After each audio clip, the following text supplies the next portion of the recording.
Amém. Vamos lá. Abra sua Bíblia. Tito, capítulo 1, versículo 10 até o versículo 16. Amém? Amém. Vamos ler. Porque existem muitos insubordinados, pauradores, frívolos e enganadores, especialmente os da circuncisão. É preciso fazê-los calar, porque andam pervertendo casas inteiras, ensinando o que não devem por torpe ganância. Foi mesmo dentre eles um seu profeta, que disse: cretenses, sempre mentirosos, feras terríveis, ventres preguiçosos. Tal testemunho é exato. Portanto, repreende-os severamente, para que sejam sadios na fé, e não se ocupem com fábulas judaicas, nem com mandamentos de homens desviados da verdade. Todas as coisas são puras para os puros, todavia, para os impuros e descrentes, nada é puro.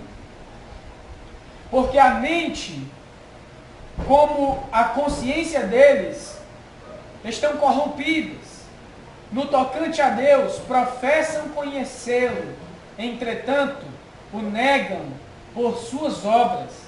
É por isso que são abomináveis, desobedientes e reprovados para toda boa obra. Amém. Convido você a ficar de pé, fazer uma oração juntamente comigo, pedindo a bênção de Deus, a graça do Senhor sobre esse momento, para que Deus nos guie, para que Deus deixe evidente a nós que Ele está aqui no nosso meio e a sua intenção é nos edificar em sua palavra. Senhor Deus, nós somos gratos a Ti por termos a oportunidade de nos ajuntarmos com um só coração, com um só sentimento, em um só espírito e louvar, agradecer, orar, entoar glórias, majestades ao Teu santo nome. Ó Senhor, muito obrigado. Desde já nós queremos Te pedir que o Senhor continue a nos abençoar, continue a derramar a Tua graça, da Tua bênção sobre nós, sobre esse momento, que é um momento separado, um momento determinado, um momento onde nossas intenções se unem e revelam, Senhor, que nós estamos aqui para ouvir a Tua palavra. Faz isso, Senhor, apesar de nós, apesar deste que aqui te fala, apesar de toda a Tua congregação. Nós cremos que a Tua graça é eficaz, que a Tua graça vence, Senhor, a falta de temor em nós. Vence, Senhor, a letargia em nós, muitas vezes existente. Faz assim, ó Deus, de modo que no fim das contas, quando acabar este momento, nós possamos testemunhar que o Senhor esteve aqui e falou no nosso coração. Em nome de Jesus, esse é o nosso pedido e vai junto o nosso agradecimento. Amém e graças a Deus. Pode sentar. Eu quero começar pensando com vocês, antes de nós entrarmos no texto propriamente dito, em uma coisa que você concorda plenamente comigo. Sempre houve heresia. Certo? Sempre houve ensinamentos contrários ao que Deus intenciona, ao que Deus planeja ensinar os seus. Sempre houve. E heresia não é heresia se o elemento humano não tiver junto, não tiver somado. Porque como se alastrará uma heresia, como se propagará uma heresia se não tiver um herege? Né? A heresia não está andando por aí. Não, tem que ter um herege que a proclame, que a divulgue. E mesmo dizendo que sempre houve heresia, quer seja, você abre no Antigo Testamento, você vai ter várias pessoas, vários exemplos de pessoas que intentaram contra o povo de Deus no Antigo Testamento, que é Israel. O mesmo você vai ver no Novo Testamento. Né? Pessoas que intentaram contra o povo de Deus, que é a igreja. Né? Mas eu tenho algo a dizer. Nos dias de hoje, nos dias em que nós vivemos, há uma intensificação, uma proliferação, uma propagação de heresia como nunca houve antes. Certo? Como nunca houve antes. Heresia sempre existiu. Mas o negócio hoje está muito mais intenso. Né? Uma notícia, olha só. Uma notícia que surge do outro lado do mundo, na Ásia. Basta milésimos de segundo alguém jogar na internet, chega aqui, no Brasil. Não é não? Então se você diz uma coisa acolá, para se propagar, é ligeiro demais. Como diz o cearense, é coice de bacuri. Né? Agora imagine coisas ruins, coisas que degrinem a palavra de Deus, coisas que vão contrárias aos ensinamentos de... Aí que vai mesmo. Né? A gente tira pelas fofocas. Né? Uma vitória, o irmão ganhou um carro, não vai.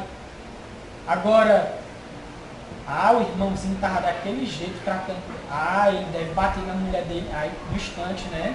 Se propaga, faz bater nas portas da gente. Mas voltando aqui. É sobre isso que eu gostaria de pensar com vocês nesse texto. Certo? Eu quero dar a razão pela qual Paulo começou dos versículos 5 até o versículo 9, dizendo para Tito que ele fosse para Creta colocar as coisas em ordem, e a forma como ele colocaria as coisas em ordem era constituindo uma liderança, um presbitério, e ele dá as características de um presbítero. Então, nesse texto de hoje, nós iremos pensar na razão pela qual levou Paulo a dizer isso a Tito. Tito, vai para Creta, Tito, corre para lá, certo? Constitui presbíteros, e está aqui as credenciais, por assim dizer, as características. Procura homens desse jeito. Então, nesses versículos de 10 a 16, nós vamos pensar no porquê Paulo fez isso, Paulo falou isso para Tito, e ainda, o que tem a ver o que eu acabei de dizer com o que eu disse no começo falando sobre heresia. Não é? Amém? Vamos para o texto. Deixa eu beber só um golinho d'água. Vamos para o texto. Bem, como eu sempre gosto de dizer, para você acompanhar na sua Bíblia, eu fiz uma divisão do texto para a gente ir meditando e avançando na nossa meditação de forma organizada e ordenada. Ok? A primeira parte do texto está nos versículos 10 e 11. Eu gostaria de alguém, por favor, alguém pudesse ler os versículos 10 e 11. É a primeira parte da nossa meditação. Porque há muitos desordenados, faladores, vão e enganadores, principalmente o indar do seu circuncisão, as quais convém tapar a boca, homens que transtornam casas inteiras, ensinando que não convém, por torta ganância. Que versão é essa aí? É a versão da Biblinha azul. Ela mesmo. Tapar a boca, ele falou, né? Nós vamos já chegar. Hã? Revista e corrigida. A gente vai já chegar nesse tapar a boca. Ok? Nessa primeira parte do texto, esses primeiros 2 versículos da nossa leitura, da nossa meditação hoje, Paulo, ele, como você pôde perceber aí na leitura, ele vai dar algumas características dos falsos mestres. E mais, não somente isso, Paulo vai dizer como agir em relação aos falsos mestres. Ele vai dar as características de falsos mestres e ainda como agir, como proceder, qual atitude deve ser tomada para com esses falsos mestres. Eu quero começar pensando nas características dos falsos mestres, certo? Nas características dos falsos mestres. Acompanhe comigo. Lá vai uma: insubordinados. Outra: pauradores frívolos, ou seja, aqueles que conversam sobre coisas inúteis. Enganadores. E ele aqui coloca, parece que Paulo tem um alvo em mente, tem um grupo específico em mente quando ele finaliza dizendo especialmente os da circuncisão. Bem, insubordinação, pessoas que gostam de conversar coisa que não tem nada a ver, engano, né? Qualquer pessoa pode ter esses defeitos. Eu tenho certeza que você, em um período da sua vida, em um momento, em um lapso da sua vida, já cometeu esses tipos de erros aqui. Eu já cometi. Certo? Mas quando nós pensamos em líderes, em liderança, o negócio já muda. Certo? Um detalhe, vocês viram na semana passada uma das características do presbítero. Qual é? Irrepreensível. Ele não pode, de forma alguma, ter algo de que alguém olhe para ele, olha, o fulaninho ali. Então, essas características mudam quando se trata de líderes. Certo? Quando se trata de líderes. Por quê? Porque é inconcebível pensar na existência de um líder que vive regularmente nessas práticas. É inconcebível. É contraditório ao que Paulo disse, por exemplo, nos versículos de 5 a 9, que nós vimos semana passada.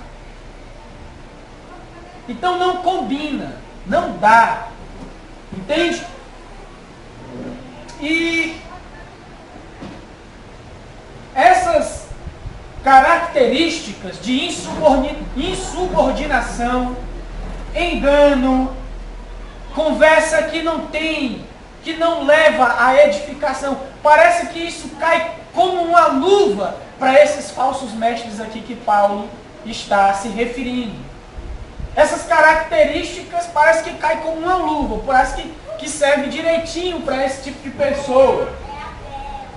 E como eu mencionei os da circuncisão, quando ele diz especialmente os da circuncisão, é porque Paulo, note, se você é um leitor, uma leitora assíduo de Atos dos Apóstolos, você vai ver, tanto na primeira, como na segunda, como na terceira viagem missionária de Paulo, para onde ele ia, ele tinha alguém mordendo no calcanhar dele. E sabe quem era? Os da circuncisão. os que se utilizavam de forma inadequada da lei. Esses aqui. Esses que estavam no encalço de Paulo, esses que estavam querendo desfazer aquilo que Paulo estava fazendo. Se Paulo plantava uma igreja aqui, quando Paulo saía e ia para outra igreja, eles iam no encalço de Paulo. Então nós podemos dizer que especialmente os da circuncisão, eram esses que, colocando assim de forma mais clara, era a pedrinha no sapato do ministério de Paulo. Então, essas características, Paulo está traçando o perfil, preste atenção, o perfil de um falso mestre, de um falso líder, que está em contraste, ou em caminho contrário, ou em direção oposta ao que Paulo disse sobre um verdadeiro líder, nos versículos de 5 a 12. De saída, nós já temos aqui o perfil do falso mestre, o perfil dos enganadores, né? E se esses da circuncisão, preste atenção, seria uma pedra no sapato, era uma pedra no sapato de Paulo, por que não seria também no sapato de Tito? Cooperador de Paulo, a qual ele chama, logo nos primeiros versículos aqui dessa carta, de filho, a semelhança lá de Timóteo. Por que não seria? Né? Então, Paulo, ele diz a Timóteo, preste atenção, ele dá o motivo, o primeiro motivo, do porquê ele tinha que ir para Creta e instituir presbíteros, por causa desses aqui. Por causa desses insubordinados, desses rebeldes, por causa desses aqui que desviavam o foco, por causa deles. Ok? Homens motivados por qualquer outra coisa, menos o crescimento do reino de Deus. Menos o crescimento do reino de Deus. Uma pergunta: será que existem, entre aspas, líderes dessa maneira, insubordinados, pessoas que conversam coisas inúteis, enganadores, nos dias de hoje? Como, irmã? Está lotado. Né? Certamente. Principalmente da circuncisão. Principalmente os da circuncisão, né? Que a gente pode sim traçar uma analogia para aqueles que, me perdoem, mas eu tenho que falar, que bota Arca da Aliança, né? Oferta de sacerdote, que as primícias, estola sacerdotal, né? Chofar, principalmente esses, né?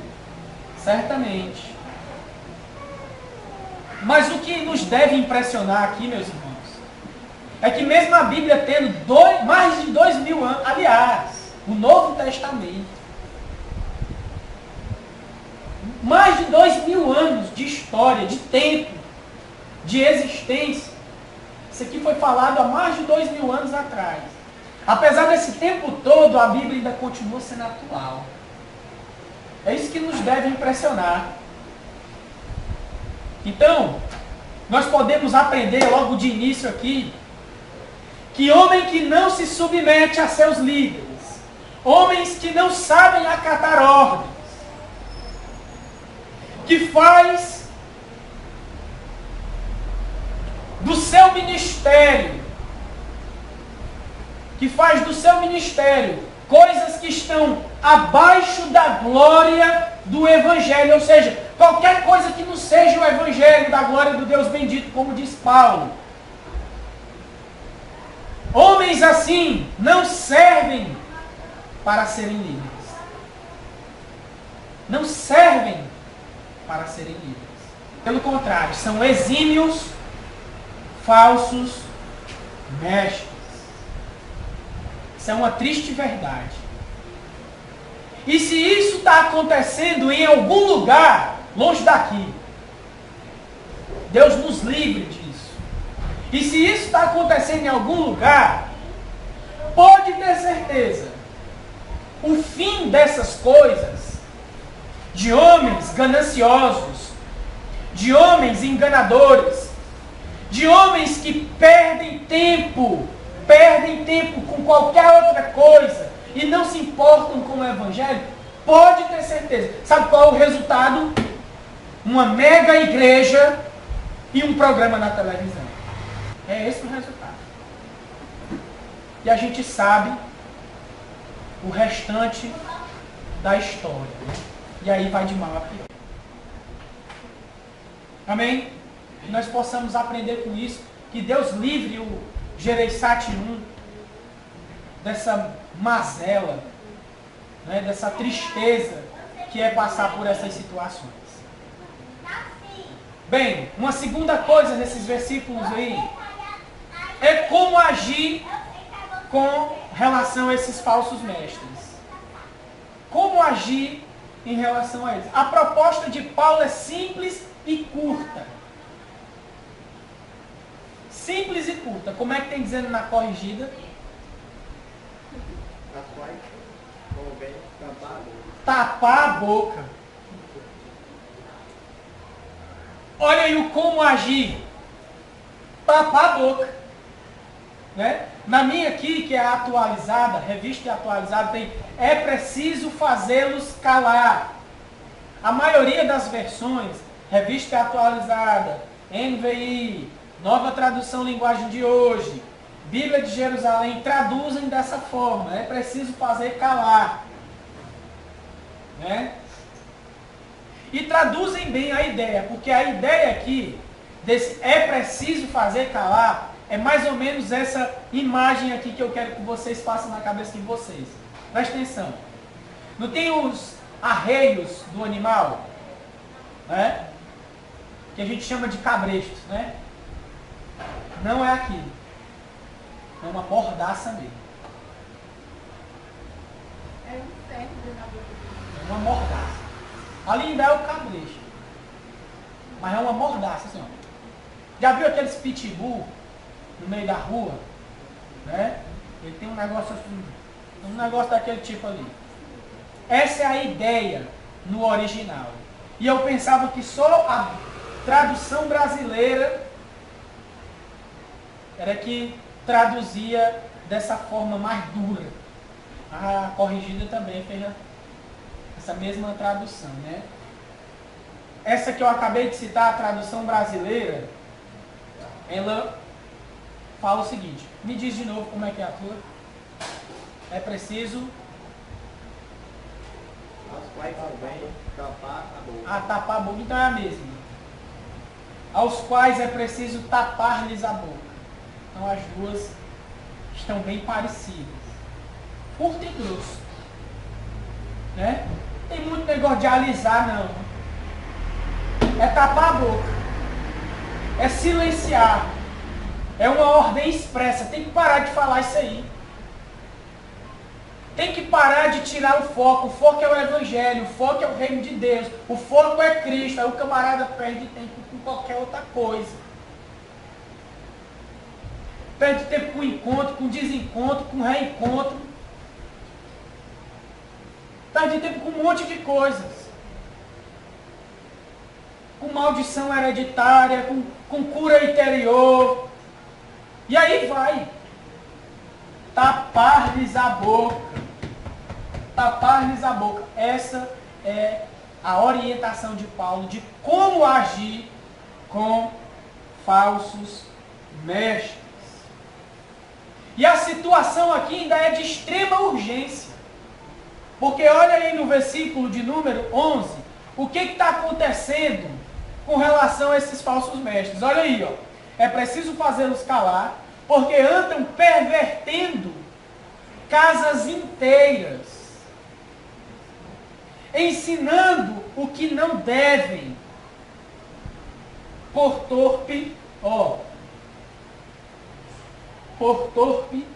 ganância. É como se ele estivesse indo nas casas, no sentido no original, e virando a cabeça das pessoas. Então o negócio tinha que se ter uma atitude brusca, uma atitude curta, uma atitude grossa, porque o negócio estava tomando uma proporção não muito legal. Ok? Uma informação. Os cretenses eram conhecidos, aliás, eles não tinham uma boa fama. Não tinham uma boa fama. E se dizem que eles eram muito avarentos. Avareza. Sabe? Eu quero ter. Cobiça. Historicamente eles eram conhecidos como tais. E geralmente pessoas assim são mais suscetíveis ao engano.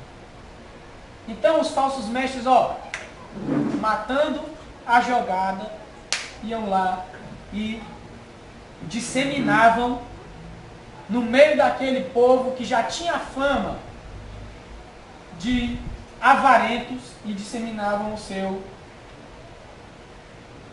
ensino. Bem, uma aplicação aqui para nós. Por causa de tanto nós olharmos outdoors, vocês sabem o que é outdoors, né? Aquela placa bem grande. Por causa de ser mais fácil, de nós sermos tendenciosos a olhar para outdoor, a gente acaba esquecendo das placas. O que é que eu quero dizer com isso? Eu quero dizer que o mesmo acontece com relação a pecado. Tem pecados que são outdoors, né? Que de longe,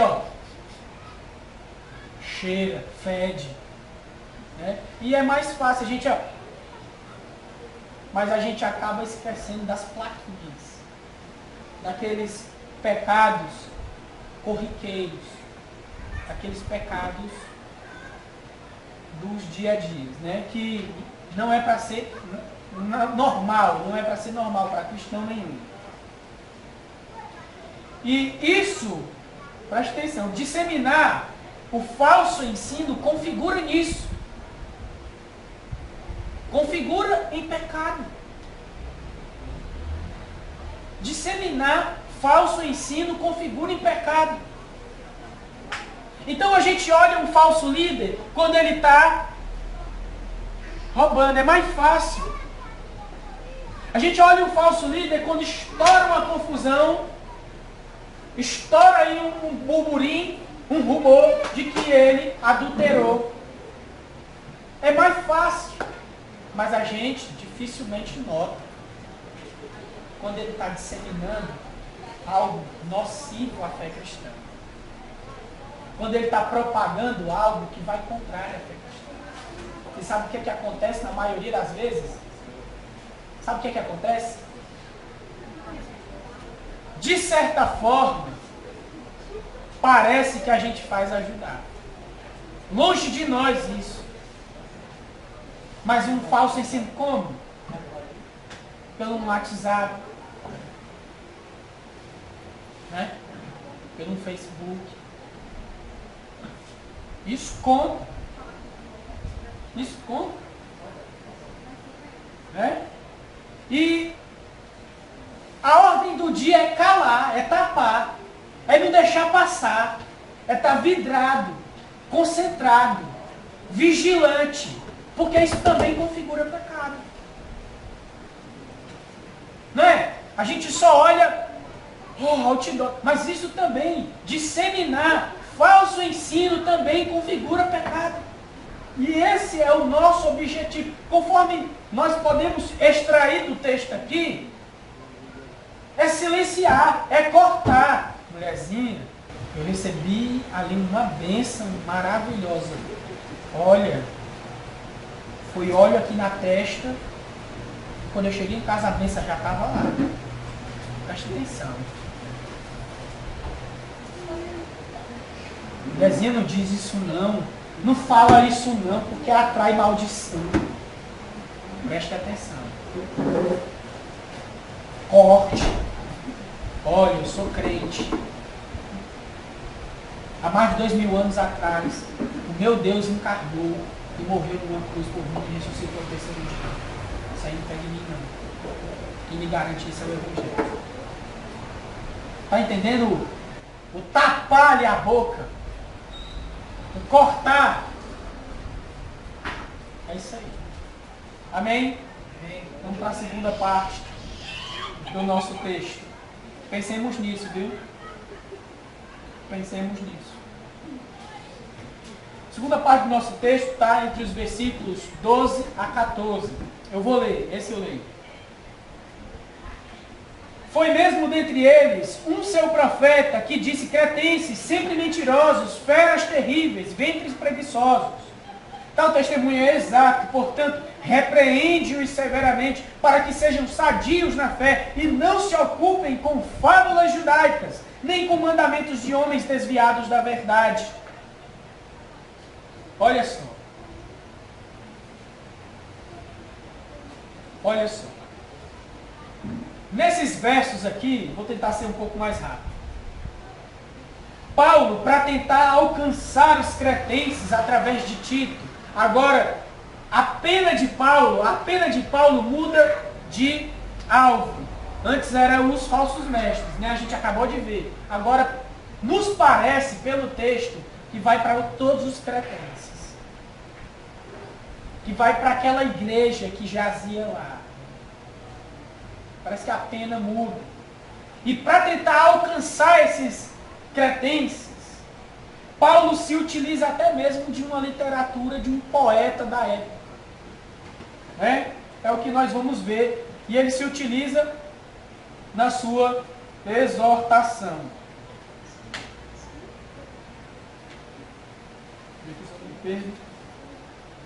Bem, note aí na sua Bíblia que Paulo diz assim, ó, no versículo de número 12. Dentre eles, um seu profeta. Está vendo aí? Notou aí? Dentre eles, um seu profeta, quer dizer algo muito interessante. Paulo, ele sempre foi um homem bem atual. Na época dele, claro. E eficaz nas pregações dele. Né? Ou em qualquer forma de disseminação do Evangelho. Paulo, ele era um cara antenado. Ele se utilizava do material cultural de sua época, usando de pretexto para alcançar um fim. Quer um exemplo? Atos 17, versículo 28, quando ele cita um poeta grego. 1 Coríntios capítulo 15, versículo 33, ele também utiliza um provérbio, por assim dizer, do tempo, para alcançar, para exortar os coríntios. E no caso aqui, ele faz a mesma coisa. Ele cita um poeta que os da sua época, os gregos, por assim dizer, os macedônios, tinham ele como um profeta. Então é por isso que ele fala, dentre eles um profeta. Porque o mundo antigo tinha esse profeta, que eu vou já falar o nome dele, tinha esse homem como um profeta, como alguém que vinha da parte de Deus, dos deuses dele. Né? O nome dele é Epimênides. Né? E Paulo faz até uma distinção quando ele diz assim, um seu profeta. Isso. Ele não diz um profeta, ele diz um seu. Né? Que era isso que eu ia dizer daqui a pouco. Mas eu vou pegar esse gancho. né? Então ele cita de pretexto para alcançar os cretenses. E o fato de Paulo chamá-lo de profeta não significa que esse Epimênides realmente fosse, né? Como eu disse antes, é apenas de pretexto para alcançar aqueles cretenses lá. Ok? Agora, olha o que foi que ele falou, esse Epimênides, que Paulo recitou sobre os cretenses. No versículo de número 12 ainda. Cretenses, preste atenção, sempre mentirosos, feras terríveis, ventres preguiçosos. Essa era a fama daquela gente, ou seja, dos cretenses, né? Esse comentário, como eu disse, não é para os falsos mestres, é para o povo, né? Era para os cretenses. E o texto ele não sugere que Tito ele deva ser implacável, ou que Paulo está colocando de certa forma para Tito ser implacável com eles, né? Não, o texto não sugere isso. É apenas para tentar recuperá-los, é apenas para tentar chamá-los a atenção, né? Onde está isso? No verso 13, quando fala, para que sejam sadios na fé. Então, Paulo, percebendo a fragilidade moral dos cretenses, da má fama que eles tinham,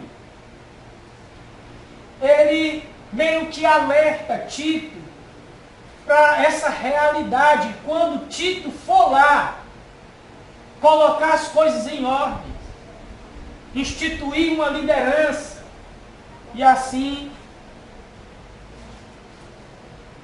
fazer com que eles pudessem crescer na fé. Paulo ele alerta Tito para essa realidade, ok? E como a gente viu antes, essa situação foi bem explorada, ou foi bem utilizada, essa fragilidade moral pelos da circuncisão, pelos falsos mestres. Como é que a gente dá para saber isso? Por causa do verso 14, que diz o seguinte: fábulas judaicas, olha aí, fábulas judaicas e mandamentos de homens desviados da verdade. Então isso indica esses que estavam no encalço de Paulo, esses que eu citei anteriormente. Mais uma aplicação aqui. Bem, essa seria a labuta, a luta de Tito naquele lugar, em Creta. Olha, muitas vezes, preste atenção, muitas vezes a cultura de um lugar parece refletir na comunidade cristã que está naquele lugar. Muitas vezes. Isso não é para acontecer. O normal é, chegou o evangelho na vida do ser humano, o ser humano mudar de tudo, de cultura, de hábitos, de caráter, de tudo.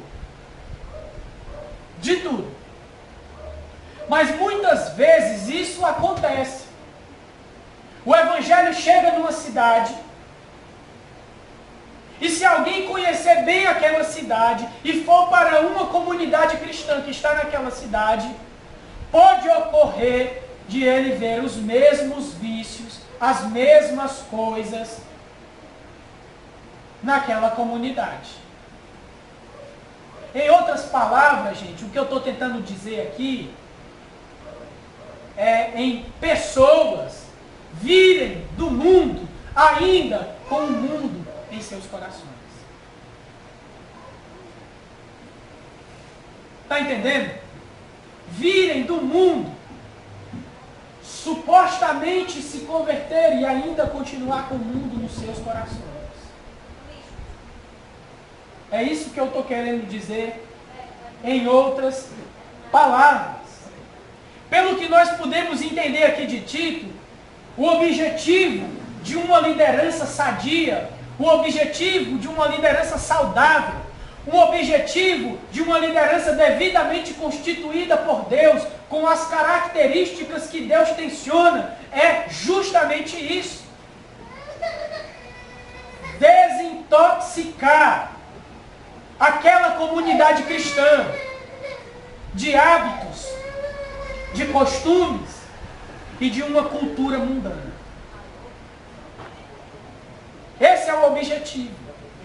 Desintoxicar pessoas que vieram de lá e que ainda trouxeram ranços do mundo.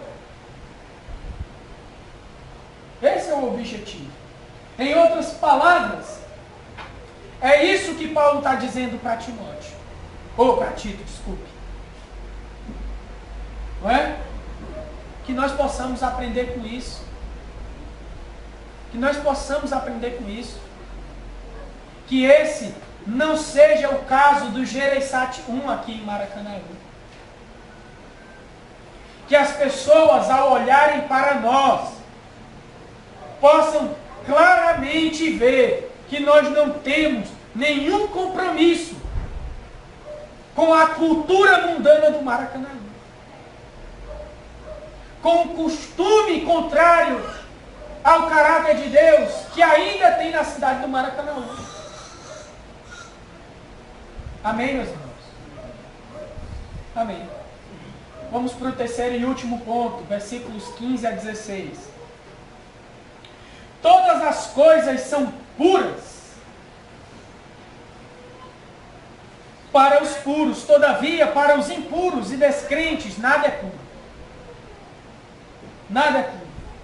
Porque tanto a mente como a consciência deles estão corrompidas. No tocante a Deus professam conhecê-lo, entretanto o negam por suas obras. É por isso que são abomináveis, desobedientes, reprovados para toda boa obra. Agora Paulo, nesses versículos, ele estava com a pena apontada para os falsos mestres, ele muda a pena para os cretenses, por assim dizer, para todos. Agora ele volta a direcionar a pena para os falsos mestres. Ok? E ele deseja, tenciona advertir novamente esses falsos mestres, agora com um tom mais condenatório, com um tom de juízo. Porque se persistirem assim, eles são passíveis de juízo. É o que nós vamos ver. Quero começar por essa frase. Todas as coisas são puras para os puros, todavia para os impuros e descrentes nada é puro. Essas palavras, meus irmãos, dizem respeito à consciência dos falsos mestres. Paulo está apelando à consciência dos falsos mestres. No primeiro ponto, lá no começo nós comentamos sobre as características de um falso mestre, né? Nós lembramos, né? Insubordinado, enganadores, né? Não são focados, gananciosos, né? Nós falamos sobre isso. Ou seja, moralmente corrompidos. Então, basicamente o que Paulo está querendo fazer com esse versículo tão citado é um contraste entre os falsos mestres com quem não é falso mestre. Um contraste. Preste atenção. Em outras palavras, Paulo está dizendo isso aqui. Os que estão em posição contrária à dos falsos mestres, podem ser de coração puro, ou mente não contaminada. Certo? Uma referência aqui é 2 Timóteo, capítulo 2, verso 21. Então fica da seguinte maneira, preste atenção, por favor. Aquele que tem o coração puro, ele vê as coisas pelas lentes da justiça, da fé, do amor e da paz, do mesmo jeito que tem lá em 2 Timóteo, capítulo 2, verso 21. Quem tem coração puro tem amor, é justo, tem uma fé, tem paz. Então, quem tem um coração puro que é o contraste dos falsos mestres, procura ver todas as coisas por essas lentes. Já os falsos mestres, já eles veem as coisas, os falsos mestres veem as coisas, qualquer coisa, pelas lentes da insubordinação, dos valores inúteis, do engano, da ganância. É por isso que um falso mestre que rouba, um falso mestre que engana, quando ele vê uma boa ação, ele só pode conceber uma atitude ruim, uma atitude enganosa, porque ele só faz aquilo. É por isso que eles não podem conceber uma boa atitude de ninguém. Por quê? Porque eles mesmos são assim. É diferente daquela pessoa que sempre é bem intencionada, que prefere pensar pelo lado bom. Né? Olha só. Mulher. Por que sempre mulher, né? Ei, cara, vou mudar agora. Ei, cara, tu viu o Danilo? Cabo ignorante, mano. Eu mal cheguei lá na lojinha. Bom dia, Danilo. O cara só faltou jogar pedra em mim. Olha só a forma como tá vendo. Já o Beto diz assim, não, Flávio. Deve ter acontecido alguma coisa com ele. Deve ter acontecido, ele deve estar preocupado com alguma coisa. Está notando a diferença? Basicamente, é isso que Paulo está querendo dizer, só que direcionado aos falsos mestres. Uma segunda e última coisa nesse terceiro e último ponto. É esse versículo 16 que fala, no tocante a Deus, professam conhecê-lo. Paulo está dizendo, ó, no que se refere a Deus, eles dizem, eu conheço Deus. Eu conheço Deus. Aí Paulo diz, entretanto, negam o que eles acabaram de dizer, eu conheço Deus. Entretanto, eles negam isso pelas obras, pelas atitudes. Nós estamos diante, com essas palavras aqui, de um juízo sobre algo que nós, hoje em dia, chamamos de nominalismo. Há uma moda na igreja moderna de terem nela cristãos nominais. Sabe o que é que significa isso?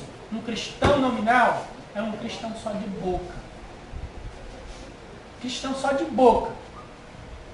Vem para o culto todo domingo, não perde um. Amém. Não perde uma quarta.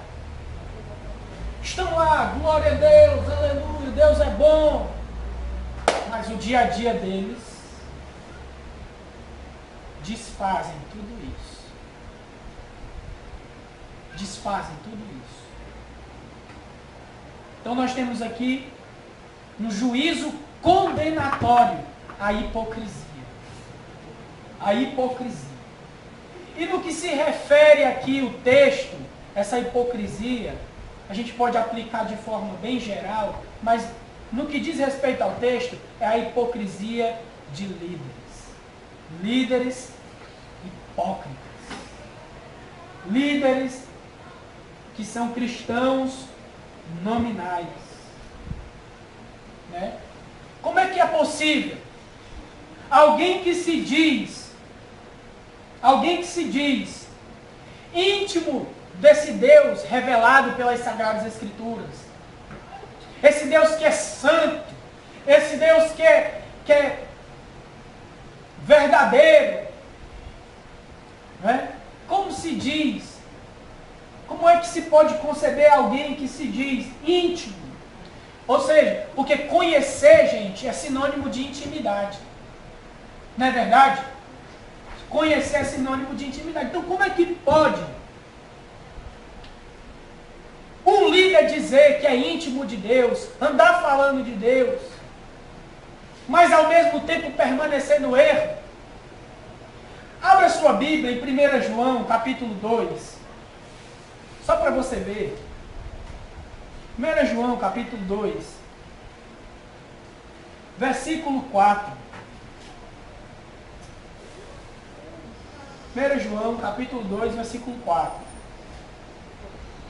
Olha só a hipocrisia denunciada pela palavra de Deus. Diz assim o verso 4 do capítulo 2 de 1 João.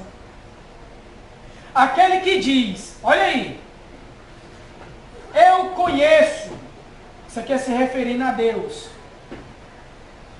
e não guarda os seus mandamentos, é o quê? Pode falar mais alto vocês? É o quê? Mentiroso. Mentiroso. E nele não está o quê? A verdade. Como é que pode?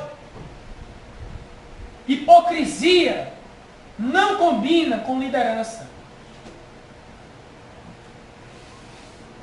Hipocrisia não combina com aqueles critérios ditos, pregados aqui pelo nosso pastor semana passada. Não combina. Como é que pode alguém dizer que conhece a Deus, que é íntimo de Deus, e vive disseminando falsos ensinos? Não dá para conceber isso. Como é que pode alguém dizer que conhece a Deus, que é íntimo de Deus, se seus ensinos são mundanos, onde Tiago capítulo 4, versículo 4, diz o seguinte: adúlteros, vocês não sabem que a amizade do mundo é inimizade contra Deus? Portanto, aquele que se constitui amigo do mundo torna-se inimigo de Deus. Como é que pode líderes se dizerem que conhecem Deus, sendo que é de mãos dadas com o mundo, com métodos mundanos? Não é mesmo? A consequência não poderia ser outra. Olha o final do verso 16.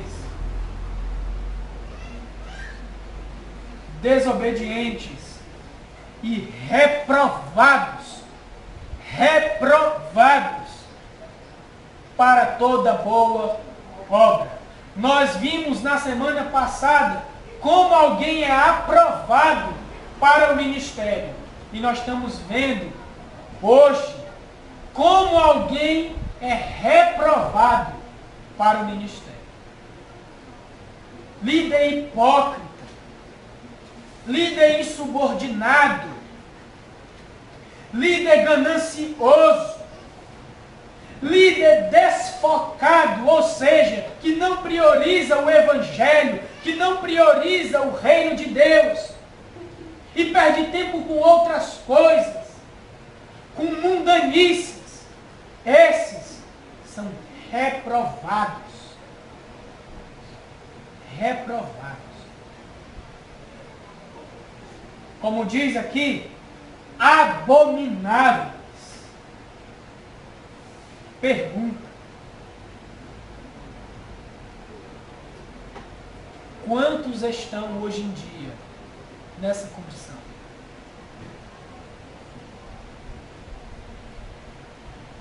Muitos, não são? Que Deus nos livre disso, meus irmãos. Que Deus nos livre disso. Que Deus nos livre de tamanha maldição. Que Deus sempre preserve aqui nesse lugar, nos nossos corações, nas nossas mentes, a sã doutrina. Porque palavras no que diz respeito à palavra de Deus, conduz à vida. Jesus diz no final do Sermão do Monte que aquele que escutar e praticar as palavras dele é semelhante a um homem que construiu a sua casa sobre a rocha. Então eu posso dizer sim, que a palavra de Deus conduz à vida. E o contrário também é verdade. A palavra que não é de Deus conduz à morte. Conduz à morte. Que Deus nos livre disso. Que o Senhor Deus tenha misericórdia mais ainda do Gereissati, de nossas vidas, de nossos líderes. que desse púlpito aqui só possa sair palavra de Deus para nos edificar, para nos corrigir. Né?